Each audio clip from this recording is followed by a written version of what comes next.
हेडे रोजे पाक दे शो नवे चे तो रोजे पाक दे नऊज बिल्ला किए वञा रोजे पाक में नऊज बिल्ला मिठे मोहम्मद जा दुश्मन सुतलन अज हिकिड़ो शख्स गुस्ताख आयो आ जेको अबू बकर जे शान में गुस्ताखी तो करे उमर फारूक जे शान में गुस्ताखी तो करे मां मोहम्मद जो रोजे वटो निकरी वन तुझे अचण जी जरूरत है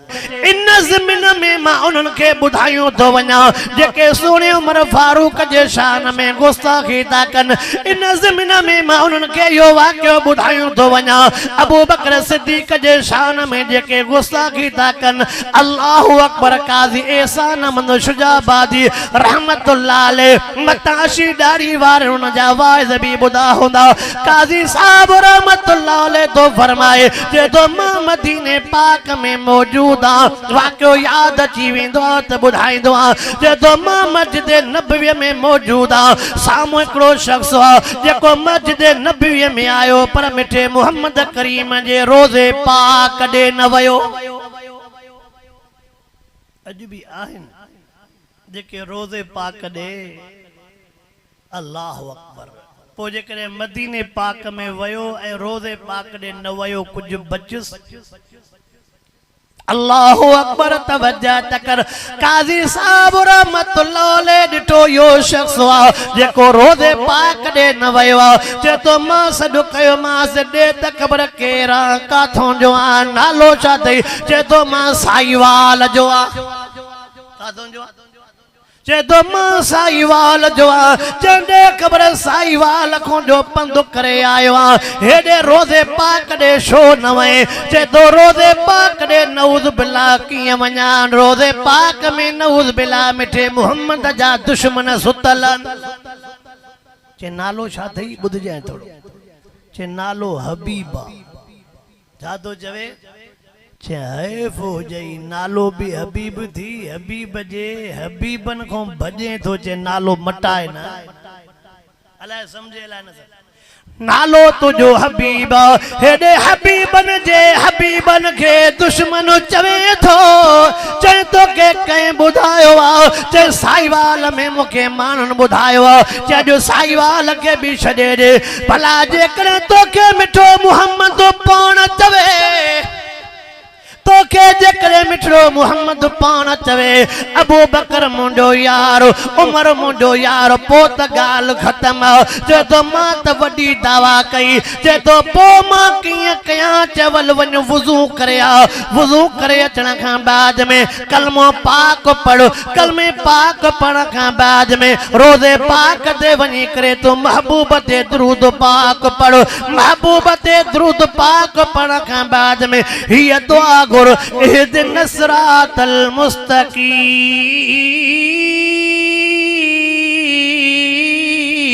यहाँ दुआ घुरी वरी दुरूद पाक पढ़ जे तो मुके उम्मीदा तो के महबूब जी ज़ियारत थी वेंदी तुझो दिमाग खराब आ तुझे साई वाला वारन जो दिमाग भी खराब आ तो के चो तो महबूब जा दुश्मन सुतलन अब तो वट मुंजे तुझे मुंजे ओ ताकत को दुश्मन इंदो जब हुआ जाए ये लावारसा जो दुश्मन सुमी पिया अल्लाहु अकबर उनके पतो को न मावा को पुछा कंदो रहंदो आ इन धरती ते बुधाए जन्नत काथे काथे आ आवा इन धरती ते जन्नत आहे बुधाइंदो हलाओ तवज्जा कर टाइम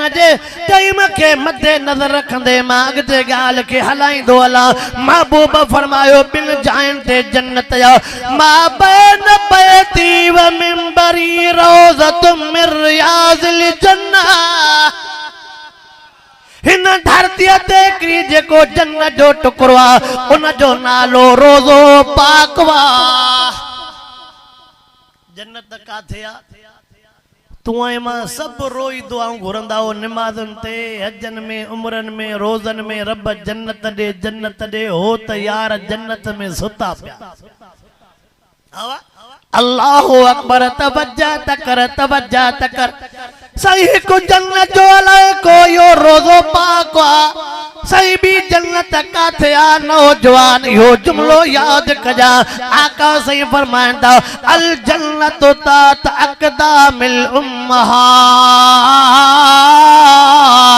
महबूब फरमायो अल्लाह मांजे कदमन जे हेठा जन्नत रखिया काथे डाढिया अमर जे कदमन जे हेठों शाहे चवें तो कुछ दुख सां जुमला चवा असां के जन्नत न खपे छो त अम्मा के घरों कढी था छड्यूं असां के जन्नत न खपे अम्मा असां जे घर में रहण जेड़ी नाहे न जे गंद धोता जे किन्न धोता जे गुलाब जो गुल बनायो जे असां के उथण वेहण सेखारियो जे जी पाक थन पीती से जे जे झोल में निंद्रा कयूं से उहा अम्मा असां के याद रखो लिखियो पियो थी जेकॾहिं अमड़ नथी खपई न पो न अल्लाह तू जो आ न मिठो मोहम्मद तू जो आ न बरकत पवंदई न को राहत ई अल्लाह अकबर अबे अम्मा जो उन्वान खणबो त गाल डिगी थींदी वेंदी पर दुख खोन जुमलो तो चवा यार अज वडे में वडो मसलो पी माओ सान झेड़ो तो हले ओड़ो कोई दियो खाली नाए जदे पी माओ रोई करे बच्चन जो ताहू न थाजन ओ नौजवान अम्मा तुजी नाए पो याद रख जाए खैरात भी कबूल को न पवंदई हज उम्रो भी कबूल न पवंदई महबूब केडो मकाम नसियो अल्लाह जे हबीब मांजे कदमन जे हेठा जन्नत दसिया शो असां एडा बदबख्त थिया शो इनन जे दुआन का महरूम थी विया हे असां जो हथ बे के जे मथो नथो हले अमड़ कमजोर कुराड़ी जे मथा हले तो अरे भारी कुराड़ी अमड़ जे मथा तुजी लठ हले थी हथ हले तो कुराड़े पी जे मथा तुजी लठ हले थी इन बाह के हेठ कर हो कंध भी मरोड़े जानींदो इन बाह के हेठ कर कंध के हेठ कर हो कंध कपे भी जानींदो बाहू कटे भी जानींदो मां वाक़यात दे विंदम त गाल वधंदी वेंदी वो खुश नसीब थी अगर मुझे एकड़े दोस्त वीडियो मोकलियो वीगुआ पोड़ो आ वेचारो मथे चढ़ी न तो सके नौजवान पुट थसे 17-18 सालन जो इन उम्र में उन वीगे वारे सीट जे हेठों सुमे तो अब्बो उन जे पुठीअ ते कदम रखी मथे तो चढ़े अज इन पीउ के पुठीअ ते खयो इन के याद हो त कदे मां भी अब्बे जे पुठीअ ते ओ नौजवान याद रख जा पीर गोठ जे जलसे में अचण वारा अबे अम्मा जो जिक्र निकतो आ तर्ज कयो तो वना याद रख जा जलसे में अचण भी अल्लाह जी इबादत आया जलसो बुधण भी इबादत आया पर पी माओ जो नाहे त तुजो कोई कम अल्लाह वट कबूल न पवंदो थी छा वियो समूरन सा खिली गालाइंदो पी मां सा किन्नी अख सा किन्नी ज़बान सा किन्नी मुंह सा गालाइंदो हाय तोखे पतो ही ना है जेनी अमड़ जणियो होई ना कुरान तो जवे वहनन ला वहनन अम्मा जो जिक्र निकतो आ त मिंट डेढ़ अम्मा जे लिया अर्ज करणो तो चाया ओ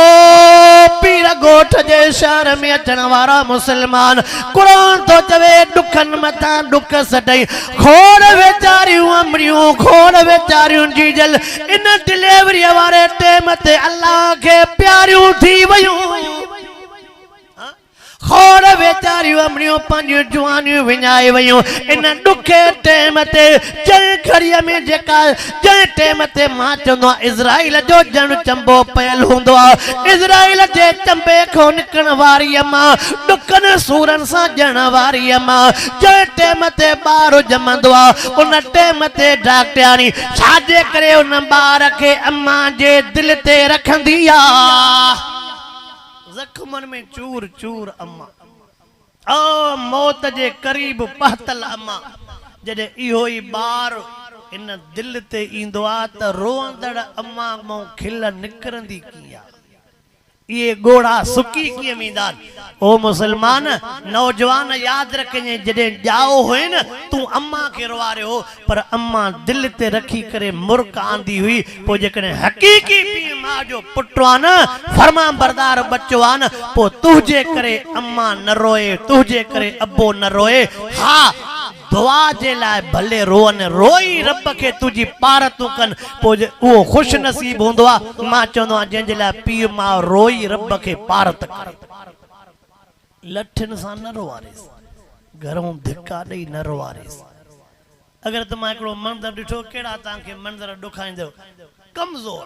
कमजोर वेचारो अब्बोवा हडन जी मुठी अब्बोवा पोयो जो कमीस मथे कई प्रेस कलम बिन साफ जे सामो कमीस जो मथे कई कमजोर आ वेचारो 70-80 साल जो उम्र जो आ कमजोर अब्बे जे पुठिय ते लठन जा निशान हा तू छा तो समझे अज पान के डाढो तो समझे कमजोर अब्बे जे पुठिय ते लठियों तो हलाए पर रब जी लठ भी बे आवाज छा इन बतश रब्बिक लशदीद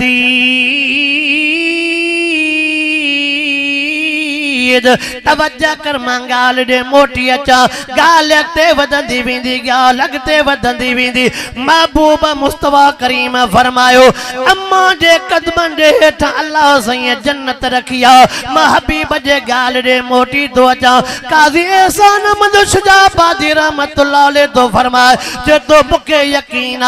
तू सच्ची दिल से इहदिन सिरातल मुस्तकीम पढ़ो महबूब जे मथा दुरूद पाक पढ़ो थोड़ो बुध जाए थोड़ो बुध जाए दुरूद पाक जी एकड़ी विच में फजीलत बुधाई तो वना मुंजा उस्ताद मोहतरम मुंजा मुरब्बी मुंजा मुर्शिद साईं मीर मोहम्मद मीर अकवारा फरमाइंदान ओ वडड़ा तू भी बुध जाए नौजवान तू भी बुध जाए जेकरे तवा जा मामला मसला रुकया प्यान जमीन जो मामलो बच्चन जो मामलो न्याणे जो मामलो मिटन जो मसलो नौकरन जो मसलो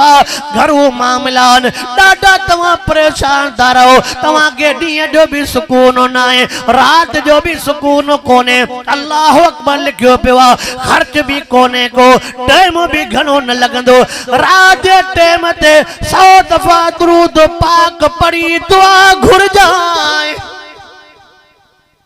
100 दफा दुरूद पाक पढ़ी दुआ घुर जाए उन दुरूद पाक जे सदके अल्लाह तुझे मामलन के हल कंदो बियो एक तुझा मामला हल थी विंदा यकीन सा पड़ जाए बियो नंबर बुध जाए आलमन बुजुर्गन लिखियो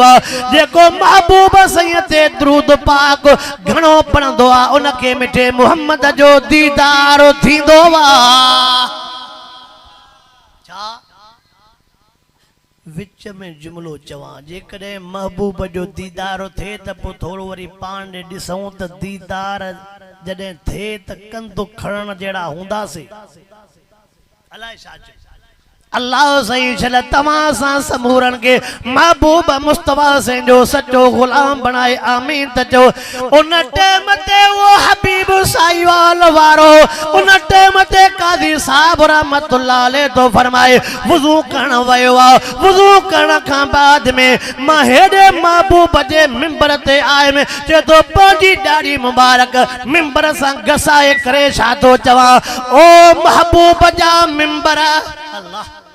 ओ महबूब जा मिंबर मते निहारे करे चमासो मुंजा अल्लाह ये तुझे महबूब जी सुन्नत या हे तुझे महबूब जो मिंबर अजकड़ो शख्स गुस्ताख आयो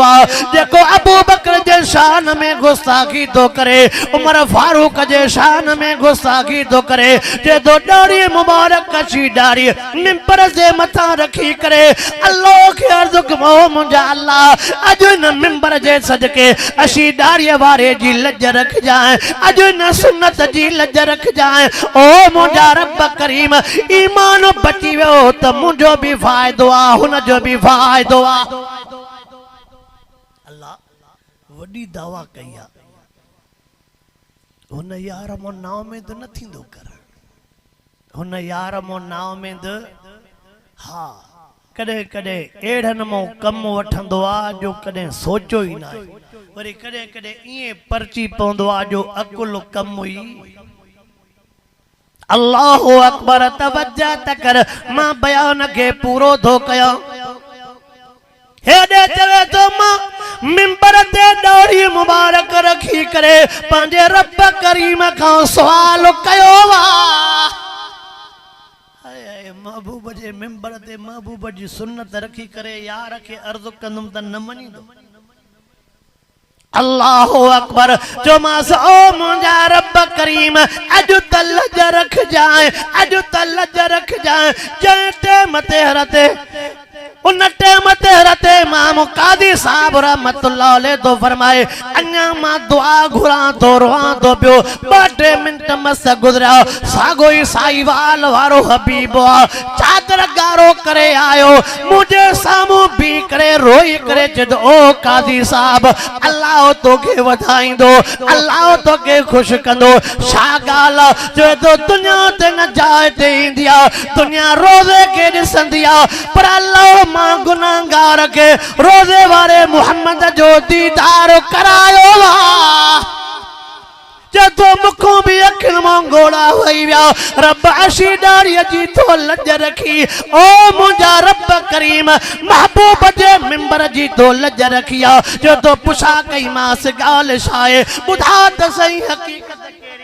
जे तो मां जो वुजू करे आयम वुजू करे अचण खां बाद में महबूब जे मथो दुरूद पाक पढ़ियो दुरूद पाक पढ़ण खां बाद में दुआ घुरी माज इहदिन सिरातल मुस्तकीम जे तो दुआ घुरंदो वे में मुके निंद्र वठी वई निंद्र ईंदी ना दुआ एड़ी जदो मुखे निंद्र वठी वई मां के जिए जो निंद्र वठी वई मां सामो शात दिसा विच ते मुंजो घोट मोहम्मद वा मुखे जो निंद्र वठी वई विच ते मुंजो मोहम्मद अरबी घोट सजे पासे दो अबू बकर सिद्दीक खबे पासे दो फारूक आजम उन टेम ते हबीब तो चवे महबूब जे चेहरे मुबारक ते कावड़िया तो गाल शुरू कई मैं जेकरे महबूब के कावड़ इंदी त थधा करण वारा ये बई याद आ इन ते गाल तो क्या अल्लाहु अकबर महबूब मुझे मथो वडी कावड़ कई फरमांदा नालो त हबीब थी तो के कई जेवा थे मुंजा दुश्मन थी फरमांदा मां मोहम्मद जी रोज़े वटो निकरी वन तुझे अचण जी जरूरत है ओ अबू बकर जे शान में गुस्ताखी करण वारा पंजी कब्र तो तबाह करे ओ उमर जे शान में गुस्ताखी करण वारा आखिरत तो तबाह करे तुझे गुस्ताखी जे करे तुझे गुस्ताखी जे करे न अबू बकर यार ते फर्क पंदो न उमर यार ते फर्क पंदो तू भी तबाह थींदे तुझा पोया भी तबाह तो केर थींदो आ तो वात दो वात जी सफाई कर वात जी सफाई थींदे कलमे सा ईमान सा मां जेका कुरान जी आयत पढ़ी में थोड़ो बुध अल्लाह ईमान वारन के चवे तो सब्र भी कजाए नमाज भी पढ़ जाए ईमान ना है तो पो सब्र है नमाज शाजी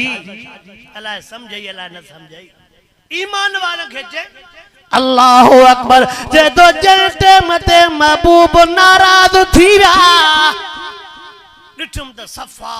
हदीस पाक में जे दो क अन्नमा उसर अला वजी रुमान साईं जडे नाराज थींदा हा त ई समझ में दो जन साईं जे चेहरे मुबारक ते के डाड़ू जी रस हारी जडे साईं सफा कावड़ मची व्या त निकर अबू बकर सिद्दीक अजीब जुमलो तो चवे सदको वना सोना सिद्दीक सदको वना जिगर सोनो अबू बकर सिद्दीक तो चवे साईं गाल आए त असा के तो न असा त दिल में नथा कयोस ना साईं गाल हाय त असा के तो न असा त दिल में नथा कयोस अबू बकर सोने भी यार पारत कई सोने उमर जुमलो अजीब चयो जैसे केड़ो आयो त पंजे तडे ते आ ओ उमर फारूक के गाल हण वाला बुढ़ी न थो मरे ओ अबू बकर सिद्दीक के गाल हण वाला बुढ़ी न थो मरे तू रोजे वारे यारन जे मथो ज़बान तो खोले याद रख जाए पो जेके अल्लाह तबाह बर्बाद करण जो इरादो कंदो आ खुदा उन को लफ्ज चवराइंदो अल्लाह जा बुधो अल्लाह जे हबीब जा यार अल्लाह के प्यारा थी, अहल बैत भी अल्लाह के प्यारा थी, त असहाब भी अल्लाह के प्यारा थी। उमर सही अजीब जुमलो तो चवे सही केड़ो भी आ पर आयो त जडे अबू बकर सिद्दीक यो जुमलो चयो से गालाए असा के तो असा छडे दिनो से उमर सोने यो जुमलो चयो महबूब बिनी दे दिसी करे पो मुखे चयो हिनन के दुश्मन तो चवे पार तू त तुजू हे था कन, हिनन के दुश्मन तो चे पार तू त तुजू चे तो काजी एहसान में शुजाबादी के हेठ कंदो करे रोई करे चवे तो पो मां अर्ज के आका के साईं कलमो त पढ़ायो ना। काजी साहब के चई अल्लाह तो के वधाई दो तुझे सदके इन जेकरे न मिला हां त शायद मुझी ये किस्मत अल्लाह राजी न थे हां। दुनिया रोजे के डिठो मां गरीब मिस्कीन रोजे वारे मोहम्मद के बिनी यारन समेत डिठो पो जेकरे ईमान बचाइणो थी त महबूब जे असहाबन जी गिला न कजा, आखिरत बचाइणी थी महबूब जे साहुरन के भी न गला जा, महबूब जे न्याणन के भी न गला जा। ऐ बुधो यजीद पंजी दुनिया भी तबाह कई आखिरत भी तबाह कई पर दुनिया जे पर उन यजीद के गलहण सोलो आ जेरे यजीद सा अखियों अखिन में मिलाइणो न तो गलाए हाँ तो सब कुछ नारा भी छॾाई वही हाँ बियूं गालियूं भी सब छॾाई वही। हाँ सोने हुसैन तोखे मुखे समझायो तो अदद के न ॾिसजाए रब जे बदद के 32,000 सां 72 साथिन समेत अकेलो बचो आहे ईअं सथरियूं लगी पयूं पर पो भी पुठिते पैर हुसैनी थीबो ॾाढा हुसैनी थीबो हुसैनी थियणो थी त पो अकीदो तौहीद वारो धार हुसैनी थीबो पो हुसैनी थियणो चाहे तो त पो हुसैनी कम करे ॾेखार अकीदो तौहीद वारो अकीदो। ऐं सोने हुसैन सिर निमाज़ में ॾिनो या ॿी कंहिं जाते उहा निमाज़ असां में आहे हा वाह पो निमाज़ न आहे त हुसैनी थियासे बाबा साईं। सोने हुसैन हराम को झलियो आ, सोने हुसैन वडन जे अदब जो हुकुम फरमायो आ, नंढन ते रहम जो हुकुम फरमायो आ, सोने हुसैन न्याणन जे उथारण जो हुकुम कयो आ, सोने हुसैन भेनरुन न्याणन के हकन ॾियण जी ॻाल्हि कई आ। हुसैनी थीबो आवा हुसैनी थीबो च इंशाअल्लाह हुसैनी थींदा से त पो हुसैनी कम करना पवंदा। अजो को ॾहींअ जो ॾिहाड़ो तोखे मूंखे सोने हुसैन जी उन शुजात उन बहादुरी जी याद ताज़ा थो पो कराए जे उहो सोनो हुसैन हिन क़ुरान ते सिर ॾेई वियो इंशाअल्लाह च तूं ऐं मां बि अल्लाह कंदो हिन क़ुरान जे निज़ाम ते सिर ॿ टे क़ुरान था ॻाल्हाइनि असीअ को जेके मथे आहिनि न तव्हां न ॻाल्हाइजो छो त अञा तव्हांखे रहणो आहे। नारे तकबीर तवज्जो कर हुसैनी थीबो हुसैनी थीबो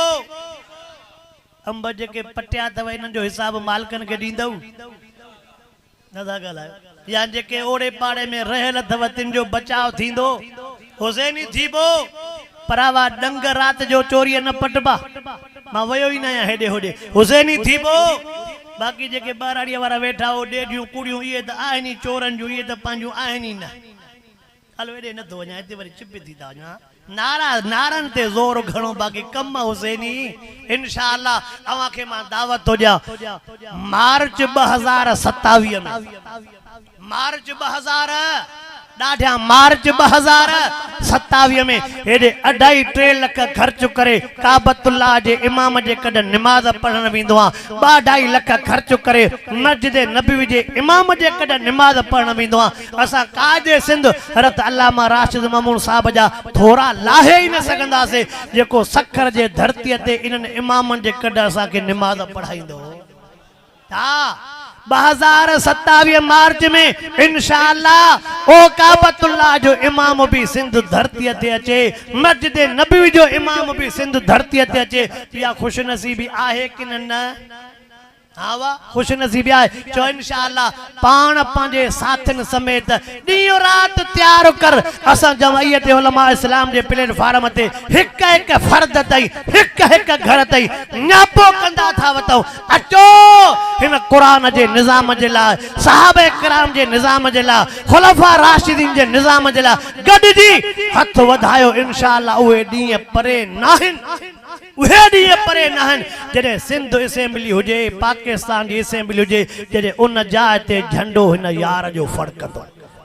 अल्लाह से को दुआ या रब करीम जेको मुखों चवरायो मुखे भी अमल जी तौफीक अता फरमाए अहां जेको कुछ बुधो रब से अहां के भी अमल करण जी तौफीक अता फरमाए व आखिर दावाना अनिल हम्दुलिल्लाह रब्बिल आलमीन।